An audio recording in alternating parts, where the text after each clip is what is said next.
জননিরাপত্তার বিষয়টায় দুর্বলতা রয়েছে সরকারের। আইন শৃঙ্খলা জায়গায় মানুষের এসে আস্থাটা এখনো আসে নাই, এবং আমরা এখন যে দেখতে পাচ্ছি যে নির্বাচনকে বানচাল করার জন্য এবং গণ অভ্যুত্থানকে নস্যাৎ করার জন্য গণ অভ্যুত্থানের যারা প্রতিচ্ছবি ছিল, যারা নায়ক ছিল, নেতা ছিল, যারা অংশগ্রহণকারী ছিল, তাদেরকে টার্গেট করে হত্যা করা হচ্ছে।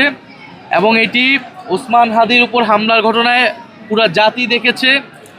ওসমান হাদিকে যারা হত্যা চেষ্টায় লিপ্ত ছিল তাদেরকে কিন্তু এখনও গ্রেফতার করা সম্ভব হয় নাই। আমরা বলতে চাই অতি দ্রুত সময় তাদেরকে গ্রেফতার করে বিচারের আওতায় আনতে হবে। এবং এই পুরো পরিকল্পনার সাথে, এই আয়োজনের সাথে যারা জড়িত, প্রশাসন থেকে শুরু করে যারা সরকারের ভিতরে বাহিরে যারা নীল নকশা করছে, তাদেরকে চিহ্নিত করে গ্রেফতারের আওতায় আনতে হবে। RICL TMX, যুগের পর যুগ স্থাপনা থাকে মজবুত।